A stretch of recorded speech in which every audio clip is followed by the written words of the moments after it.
Good morning students, मैं Mukesh Saini PGT mathematics government senior secondary school Khori आपका इस प्रसारण में स्वागत करता हूं। प्यारे बच्चों, आज से हम 12th क्लास की पहली यूनिट शुरू करने जा रहे हैं जिसका नाम है रिलेशंस एंड फंक्शंस, और इस यूनिट में ही हम पढ़ेंगे बाइनरी ऑपरेशंस के बारे में भी। तो इस पूरी यूनिट में हमें मुख्य तौर पर 3 बातों के बारे में पढ़ना है। पहले हिस्से में हम रिलेशंस के बारे में पढ़ेंगे, उसके बाद हम पढ़ेंगे फंक्शंस के बारे में, और तीसरे हिस्से में पढ़ेंगे हम बाइनरी ऑपरेशंस के बारे में। 11th क्लास में हम रिलेशंस के बारे में भी पढ़ चुके हैं और फंक्शंस के बारे में भी पढ़ चुके हैं। तो इस क्लास में हमें इससे आगे बढ़ना है। फिलहाल हम शुरुआत करते हैं रिलेशंस से। तो वो प्यारे बच्चों, आपको याद होगा कि हमने जो हमारी पहली यूनिट थी 11th क्लास में, वहाँ पर हमने सेट्स, रिलेशंस और फंक्शंस तीनों के बारे में पढ़ा था। तो हम वहीं से शुरुआत करते हैं क्योंकि काफ़ी समय बीत जाता है, हो सकता है आप लोग भूल गए हों। तो एक बार हम शुरुआत करें कि रिलेशंस में आखिर हमने 11th क्लास में पढ़ा क्या था। तो रिलेशंस को पढ़ने से पहले मैं कुछ बातें रिवाइज करना चाहूँगा। सबसे पहले हम याद करें कि ऑर्डर्ड पेयर्स क्या हैं, क्योंकि उसके बाद ही हम रिलेशंस तक पहुंच पाएंगे। अगर हमारे पास 2 नॉन एम्प्टी सेट्स हों, मान लीजिए ए और बी इनके नाम हैं, A and B are 2 non empty sets. तो जब भी हम ए और बी का जिक्र करेंगे तो फिलहाल हम नॉन एम्प्टी ही इनको लेंगे, और इनमें जो एलिमेंट्स हैं अगर उनको हम एक एक करके लिखें और एक विशेष क्रम में लिखें। पहले नंबर पर हम सेट ए में से एक एलिमेंट लिख लेते हैं। मान लेते हैं सेट ए का एक एलिमेंट हमने लिखा है A1, और उसके साथ ही सेट बी का भी एक एलिमेंट लिख दें B1, इनके बीच में कॉमा लगाएं, इनको एक छोटे ब्रैकेट में बंद करें। तो इस तरह से जब हम दो एलिमेंट्स को एक पेयर की फॉर्म में लिखते हैं, विशेष क्रम में लिखते हैं, यानी पहले नंबर पर सेट ए के एलिमेंट को लिखते हैं, दूसरे नंबर पर सेट बी के एलिमेंट्स को लिखते हैं, तो इस कलेक्शन को हम कहते हैं कि ये ऑर्डर्ड पेयर हैं। ऑर्डर्ड पेयर से आप परिचित भी थे। जब भी हम एक पॉइंट के कोऑर्डिनेट्स लिखते हैं प्लेन में, तो आपने देखा होगा कि किसी भी पॉइंट के कोऑर्डिनेट हम इस प्रकार से लिखते हैं 2 3 या -4 5 0 3 या 4 0। तो आप जानते हैं कि जब भी मैं किसी पॉइंट के कोऑर्डिनेट्स के बारे में बात कर रहा हूं, तो पहला जो पॉइंट है वो उस पॉइंट के x कोऑर्डिनेट को शो करता है, और दूसरा पॉइंट उसके दूसरी जो वैल्यू है वो उसके y कोऑर्डिनेट को शो करती है। तो ये भी एक ऑर्डर्ड पेयर का एग्जाम्पल है जिससे हम पहले से ही परिचित हैं। तो ये तो रही बात ऑर्डर्ड पेयर की। 2 ऑर्डर्ड पेयर तभी बराबर होते हैं जबकि उनके कॉरस्पॉन्डिंग एलिमेंट्स इक्वल हों। यानी अगर 2 हमें ऑर्डर्ड पेयर दिए हुए हैं A1 B1 और A2 B2, तो ये केवल उसी स्थिति में बराबर होंगे जब A1 और A2 दोनों सेम होंगे और B1 और B2 दोनों सेम हों। अब ऑर्डर्ड पेयर से आगे बढ़ते हुए हम बात करेंगे कार्टेशियन प्रोडक्ट ऑफ सेट्स की। कार्टेशियन प्रोडक्ट ऑफ सेट्स को हम इस तरह से लिखते हैं A क्रॉस B। आखिर A क्रॉस B है क्या? अगर मान लेते हैं हम A और B 2 नॉन एम्प्टी सेट हम लेते हैं। अब A और B में जितने भी एलिमेंट्स पॉसिबल हैं, उन सभी की हेल्प से जितने भी ऑर्डर्ड पेयर्स बन सकते हैं, उन सभी ऑर्डर्ड पेयर्स का जो कलेक्शन है उसे कहते हैं कार्टेशियन प्रोडक्ट ऑफ सेट्स। तो आखिर में कार्टेशियन प्रोडक्ट क्या हुआ कि it is a set of ordered pairs. अब ऑर्डर्ड पेयर किस प्रकार से लिखे जाएंगे कि जो A है वो सेट A में से लिखना है और बी लिखना है सेट बी में से। तो ये तो रहा ऑर्डर्ड पेयर के बाद में कार्टेशियन प्रोडक्ट ऑफ सेट। अब कार्टेशियन प्रोडक्ट ऑफ सेट्स में आखिर कितने एलिमेंट होंगे, अगर आप नंबर ऑफ एलिमेंट्स जानना चाहें कि ए क्रॉस बी में कितने एलिमेंट होंगे, तो ए क्रॉस बी में उतने ही एलिमेंट होंगे जितने ए में एलिमेंट हैं, और उसका मल्टीप्लिकेशन करें number of elements in B. तो ये अगर हम number of elements in A cross B देखें या number of elements in B cross A देखें, तो नंबर ऑफ एलिमेंट दोनों के सेम होंगे। हालांकि ए क्रॉस बी और बी क्रॉस ए बराबर नहीं होते हैं, केवल एक ही परिस्थिति में बराबर होंगे, जब ए और बी बराबर हैं। बट ए क्रॉस बी और बी क्रॉस ए बराबर तो होंगे उस परिस्थिति में होंगे जब ए और बी बराबर है। और number of elements A cross B में कितने होंगे, वो उतने ही होंगे जितने कि बी क्रॉस ए में है।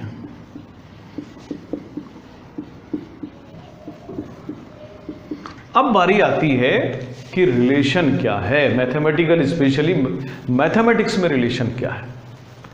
रिलेशन का आमतौर पर वही मतलब है जो इंग्लिश में आप समझते हैं, और मैथमेटिकली हम रिलेशन का मतलब निकालते हैं कि अगर हमें दो सेट्स दिए हुए हैं, उन दो सेट्स के जो एलिमेंट्स हैं वो आपस में किस तरीके से एक दूसरे से जुड़े हुए हैं, तो वो जो जुड़ाव है उसे हम कहते हैं रिलेशन। अगर एक विशेष नियम का पालन उन दोनों सेट्स के एलिमेंट्स के बीच में हो रहा है, जैसे अगर मैं एक सेट लेता हूं,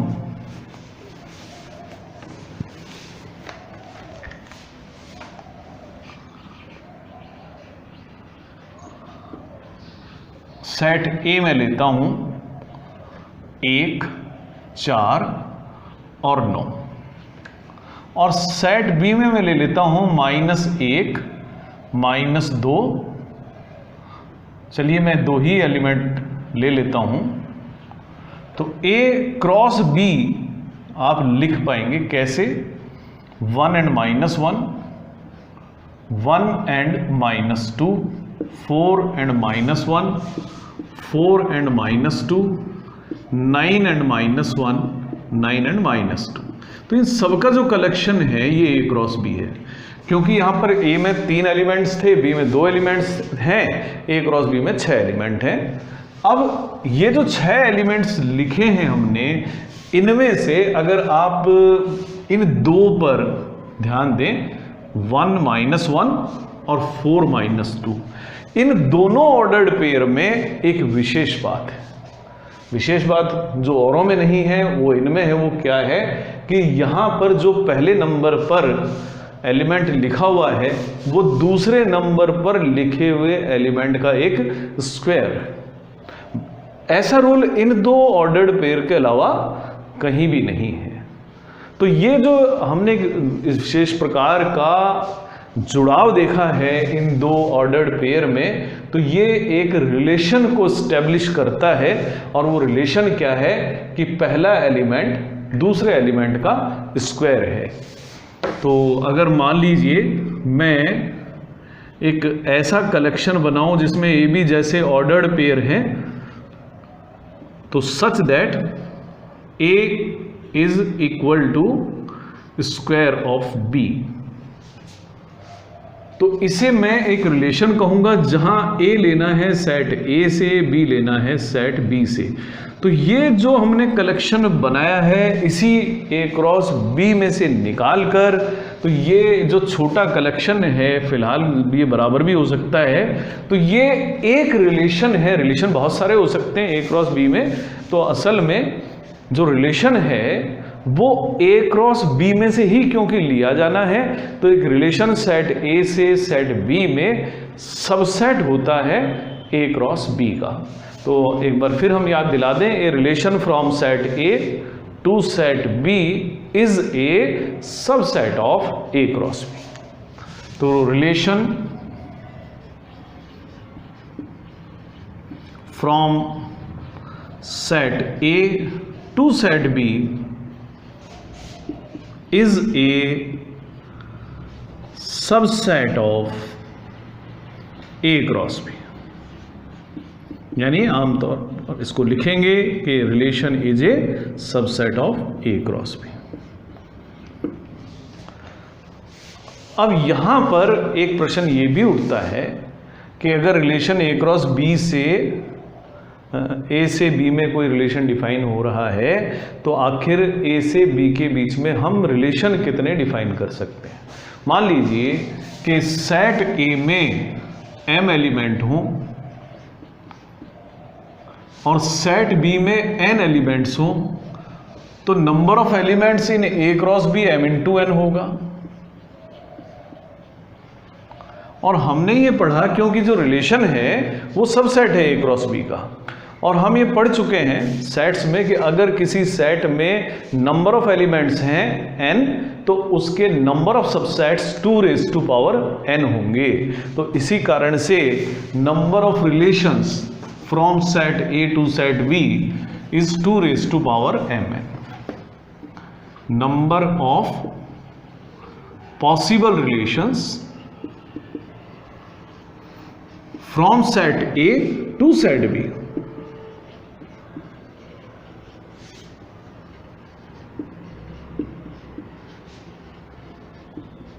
is 2m into n। क्यों, किस कारण से? क्योंकि जो रिलेशन है वो ए क्रॉस बी का ही सबसेट होता है। और जब भी हम किसी रिलेशन को सेट ए से सेट बी में डिफाइन करते हैं तो ए कहलाता है डोमेन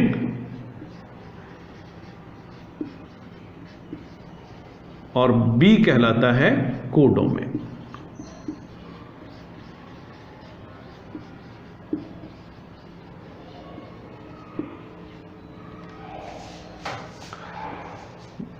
किसी रिलेशन को लिखने के लिए हम दो तरीके इस्तेमाल करते हैं। एक टेबुलर फॉर्म है जिसमें हम जितने भी पॉसिबल ऑर्डर्ड पेयर हैं उन सभी को लिख देते हैं। कई बार ये लेंथी वर्क होता है, तो ऐसी स्थिति में एक एक एलिमेंट को लिखना जब पॉसिबल ना हो तो सेट बिल्डर फॉर्म में भी हम किसी रिलेशन को लिख देते हैं। जैसे हम रिलेशन को लिखने के लिए आमतौर पे सिंबल R का इस्तेमाल करते हैं, तो R में हम ए बी जैसे ऑर्डर्ड पेयर को लेते हैं और ए और बी के बीच में जो भी रिलेशन है, जो भी जिस रूल से वो लिंक्ड है, वो रिलेशन यहाँ लिख दिया जाता है कि क्या इनके बीच में रिलेशन है। मान लीजिए हम लिख देते हैं कि A इज लेस और इक्वल टू बी। ए हमेशा सेट ए से लिया जाता है, बी सेट बी से लिया जाता है। तो ये किसी रिलेशन को लिखने का तरीका होता है। ये एक तरीका है।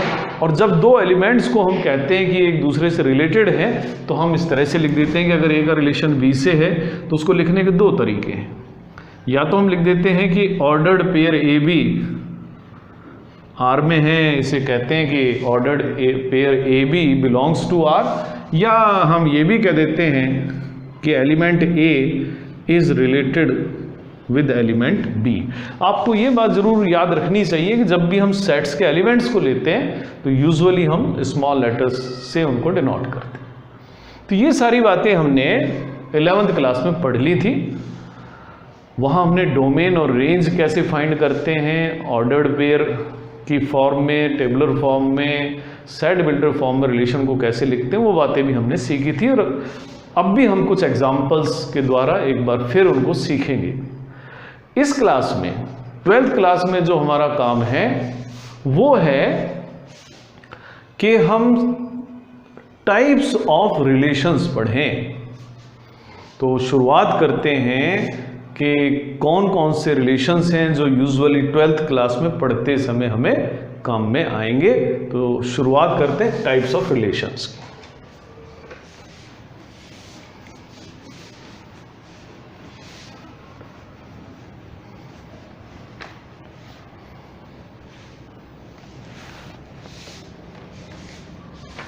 पहला रिलेशन है यहां टाइप्स ऑफ रिलेशंस।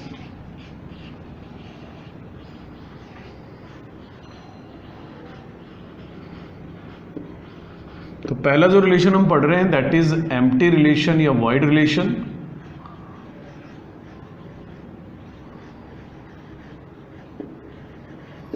जैसा कि नाम से ही जाहिर है कि अगर कोई रिलेशन ऐसा है जो एम्प्टी है, यानी जिसमें एक भी ऑर्डर्ड पेयर शामिल नहीं है, इस तरीके का जो रिलेशन होता है उसे हम एम्प्टी रिलेशन कहते हैं। उदाहरण के तौर पर अगर आप एक सेट लें ए में ले रहा हूं set of students of class 12th, किसी स्कूल के क्लास 12th के बच्चों का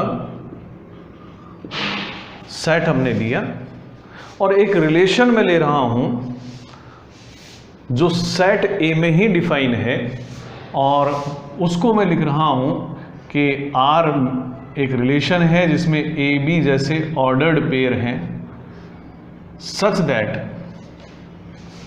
सम of ages of A and B is greater than 500 years, कि A का रिलेशन B से होगा अगर उन दोनों की जो एजेस हैं उनका सम 500 साल से ज़्यादा हो। तो ऐसा तो पॉसिबल है नहीं कि दो स्टूडेंट्स हों कोई से भी और उनकी एजेस लें और उनका सम हम 500 साल हो जाए, तो ऐसे हमें कोई भी दो स्टूडेंट नहीं मिल पाएंगे। तो यहाँ पर जो रिलेशन है उसमें एक भी ऑर्डर्ड पेयर नहीं होगा, तो इस तरह का जो भी रिलेशन होगा उसे हम एम्प्टी रिलेशन कहेंगे। तो जो एम्प्टी रिलेशन होता है वो सबसे छोटा रिलेशन होता है जो किसी सेट पर डिफाइन किया जा सकता है। इससे छोटा रिलेशन हम डिफाइन कर नहीं सकते। तो ये तो था एम्प्टी रिलेशन, जिसे वॉइड रिलेशन भी कहते हैं। उसके बाद हम करेंगे बात यूनिवर्सल रिलेशन की, कि यूनिवर्सल रिलेशन क्या है। मान लीजिए इस यूनिवर्सल रिलेशन को भी हम इसी सेट ए पर डिफाइन कर रहे हैं। अब यहां पर आर हम ले रहे हैं कि आर में ए बी जैसे ऑर्डर्ड पेयर हैं, such that A minus B, जो ए और बी का जो डिफरेंस है, इज लेस देन 50 ईयर्स, कि दो स्टूडेंट को हम कहेंगे कि वो दोनों स्टूडेंट एक दूसरे से रिलेटेड हैं अगर उन दोनों की जो एज है उनका अंतर 50 वर्ष से कम हो। तो आप जानते ही हैं कि जो हम क्लास जिसमें पढ़ रहे हैं उसमें हम उम्र बच्चे होते हैं, उनकी एजेस का जो डिफरेंस है 2, 4, 5, 6 या 7 साल हो सकता है किसी भी रेगुलर क्लास में। तो ऐसे कोई भी दो बच्चे हमें नहीं मिलेंगे जिनकी एज का डिफरेंस 50 साल से ज़्यादा हो जाए। तो इसका मतलब जितने भी बच्चे हैं वो सभी एक दूसरे से रिलेटेड हैं। तो यहाँ पर जो रिलेशन आर है उसके अंदर उतने ही ऑर्डर्ड पेयर आएंगे जितने की ए क्रॉस बी में आएंगे। तो जब जब relation R A cross B के एग्जैक्टली इक्वल हो जाएगा तो इस तरीके के जो रिलेशन हैं उन्हें हम कहेंगे यूनिवर्सल रिलेशन। और यूनिवर्सल रिलेशन किसी सेट पर डिफाइन होने वाला जो रिलेशन है वो सबसे बड़ा रिलेशन है, इससे बड़ा रिलेशन कोई भी पॉसिबल नहीं होता है। तो least relation is empty relation, maximum जो पॉसिबल ऑर्डर्ड पेयर वाला रिलेशन है दैट इज यूनिवर्सल रिलेशन। अब कुछ और रिलेशंस के बारे में बात करते हैं। ये तो हो गए हमारे एक्सट्रीम रिलेशंस जो या तो सबसे छोटे हैं, मिनिमम हैं या मैक्सिमम है।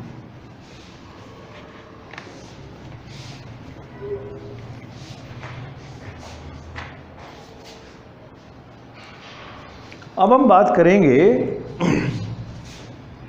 विशेष प्रकार के 3 रिलेशंस के बारे में जिन पर बेस्ड क्वेश्चंस हमसे पूछे जाते हैं 12th क्लास में। पहला रिलेशन है रिफ्लेक्सिव रिलेशन।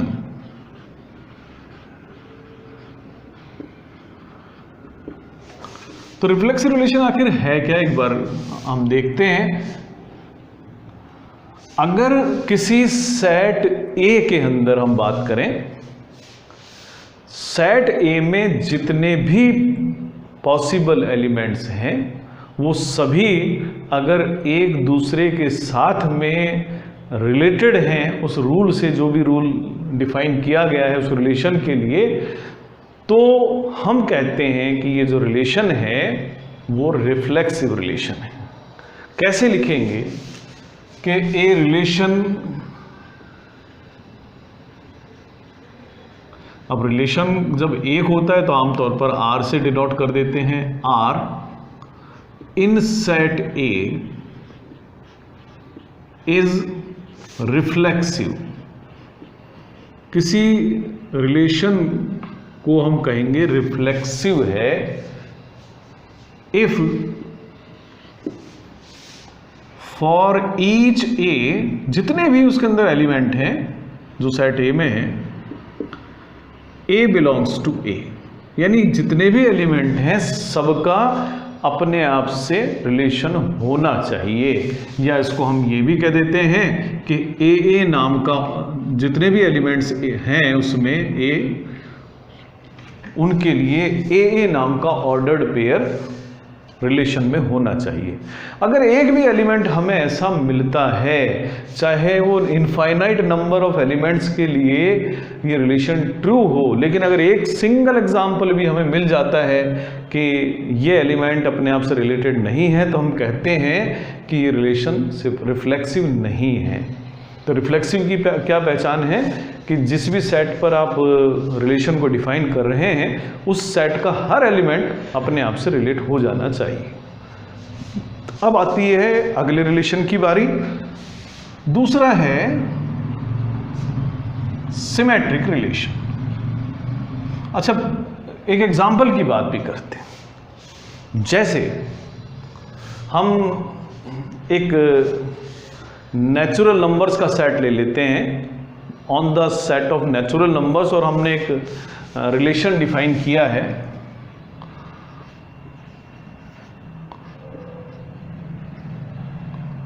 कि ए का रिलेशन बी से होगा इफ ए इज लेस और इक्वल टू बी।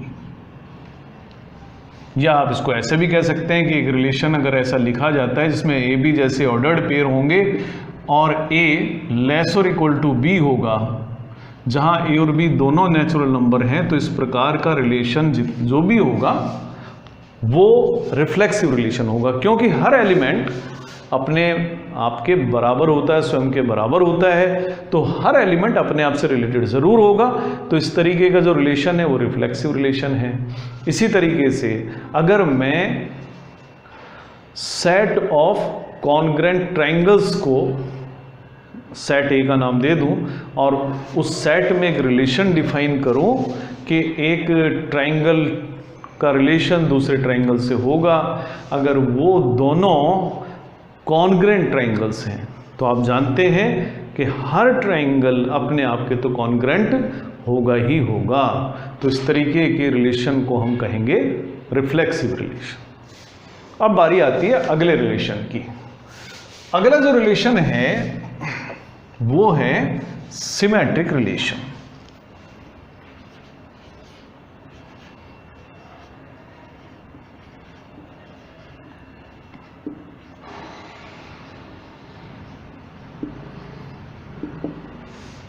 किसी रिलेशन को सेट ए में हम कहेंगे कि सिमेट्रिक है अगर जो रिलेशन एलिमेंट ए का बी से है, अगर वही रिलेशन एलिमेंट बी का ए से हो जाए तो हम कहेंगे कि रिलेशन सिमेट्रिक रिलेशन है।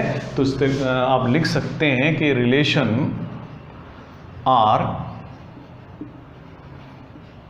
इन सेट ए इज सिमेट्रिक। किसी रिलेशन आर को सेट ए में सिमेट्रिक कहेंगे if for A and B, दो एलिमेंट हम लेते हैं सेट ए के, A B belongs to R implies B A also belongs to R. क्या मतलब है इसका कि किसी रिलेशन आर को सेट ए में कहेंगे कि सिमेट्रिक है कि अगर सेट ए के मैं दो एलिमेंट लेता हूं स्मॉल ए और स्मॉल बी, अगर जो रिलेशन ए का बी से है वही रिलेशन अगर बी का ए से है तो ये सिमेट्रिक रिलेशन कहलाएगा। लेकिन ध्यान दें ये रिलेशन जो है ये कंडीशनल है कि अगर ऐसा है तो ऐसा होना चाहिए, अगर ये कंडीशन नहीं है और ये ना हो कोई बात नहीं। एक बार एग्जाम्पल के थ्रू समझें। मान लीजिए हम किसी बॉयज़ स्कूल की बात कर रहे हैं और उस बॉयज़ स्कूल का जो स्टूडेंट का सेट है उसको हम नाम दे रहे हैं ए। तो वहाँ पर दो स्टूडेंट्स हैं ए और बी, तो वहाँ उस सेट ए में हमने एक रिलेशन डिफाइन करा कि रिलेशन में ए बी जैसे ऑर्डर्ड पेयर है, सच दैट कि ए का रिलेशन बी से होगा अगर ए इज ब्रदर ऑफ बी। अगर ए बी का भाई है तो ए का रिलेशन बी से होगा, तो ए अगर बी का भाई है तो बी भी ए का भाई होगा। तो अगर ए बी ऑर्डर्ड पेयर इस रिलेशन में लिखा जाएगा तो बी ए को भी इसमें जरूर स्थान मिलेगा। तो ये एक सिमेट्रिक रिलेशन का एग्जाम्पल है। इसी तरह से सेट ऑफ ट्राइंगल्स की अगर हम बात कर रहे हैं, वहाँ मैं दो ट्राइंगल्स लेता हूँ T1 और T2, तो अगर T1 T2 के कॉन्करेंट है तो T2 भी T1 के कॉन्करेंट होगा ही होगा। तो इस तरीके का जो रिलेशन है ये सारे सिमेट्रिक रिलेशन के एग्जाम्पल हैं। अब हम एक और रिलेशन की बात करेंगे और ये रिलेशन है, इसे कहते हैं ट्रांजिटिव रिलेशन।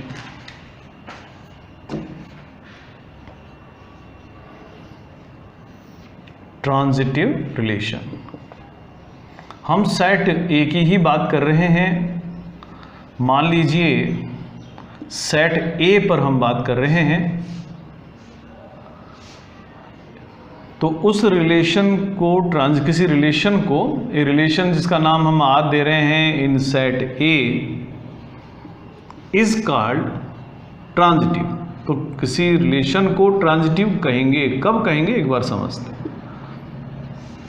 अगर मैं तीन एलिमेंट लेता हूं सेट से, सेट ए की बात हम कर रहे हैं, तो तीन एलिमेंट ए बी और सी लिए, जो रिलेशन ए का बी से है वही रिलेशन बी का सी से भी हो, और वही रिलेशन अगर ए और सी के बीच में भी हो जाए तो इस तरीके के रिलेशन को हम ट्रांजिटिव रिलेशन कहते हैं।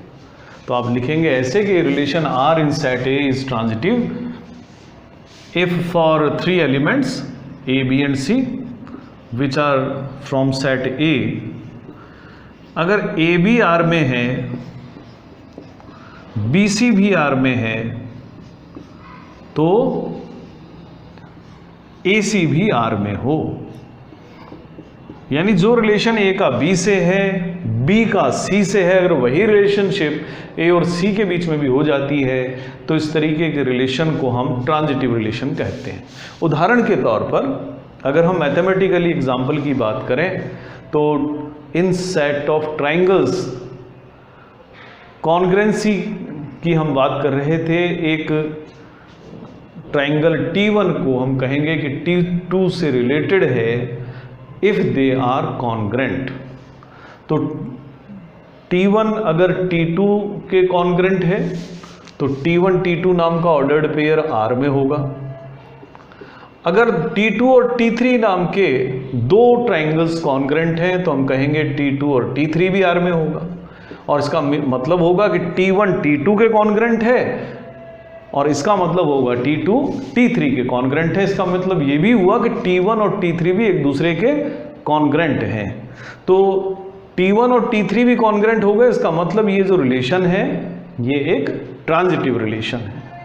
तो ये हमने तीन रिलेशंस के बारे में पढ़ा। अब अगर कोई भी रिलेशन इस प्रकार का है जो रिफ्लेक्सिव भी है, सिमेट्रिक भी है और ट्रांजिटिव भी है, तो हम कहते हैं कि ये जो रिलेशन है ये एक equivalence relation.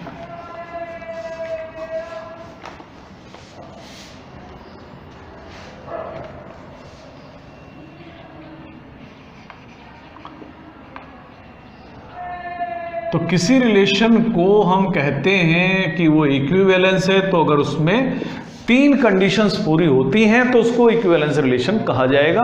Number 1, a relation is an equivalence relation if it is, number 1, reflexive हो। दूसरी कंडीशन कि वो सिमेट्रिक हो, और तीसरी कंडीशन कि वो ट्रांजिटिव।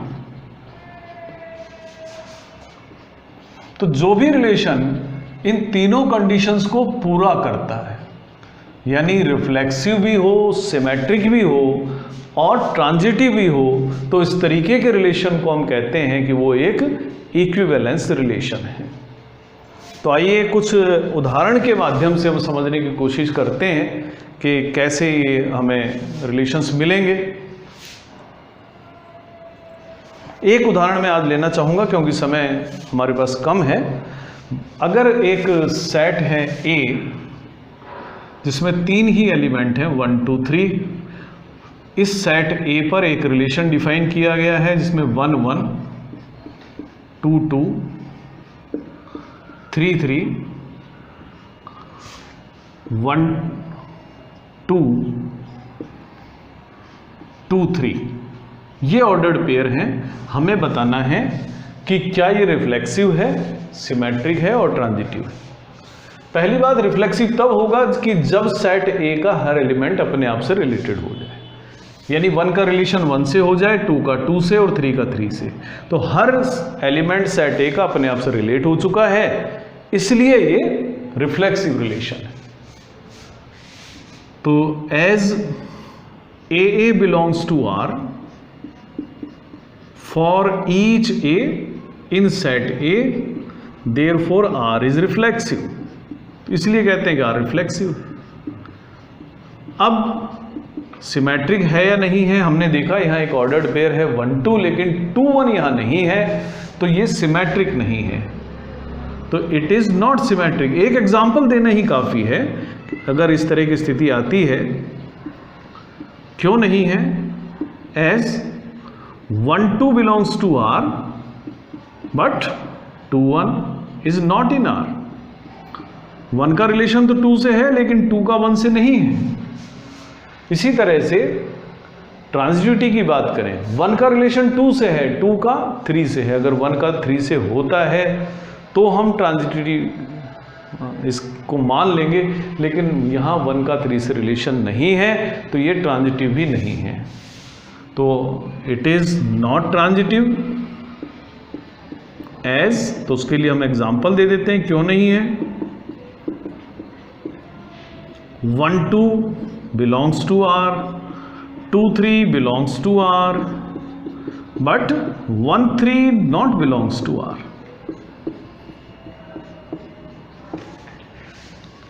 तो ये आज हमने एक एग्जाम्पल सीखा है। अगले लेक्चर में हम इस तरह के बहुत सारे एग्जाम्पल्स कवर करेंगे। आज आप इन सारी डेफिनेशंस को समझिए, रिवाइज कीजिए 11th क्लास का रिलेशन। अगले लेक्चर में आपसे फिर मुलाकात होगी। आज के लिए इतना ही, धन्यवाद।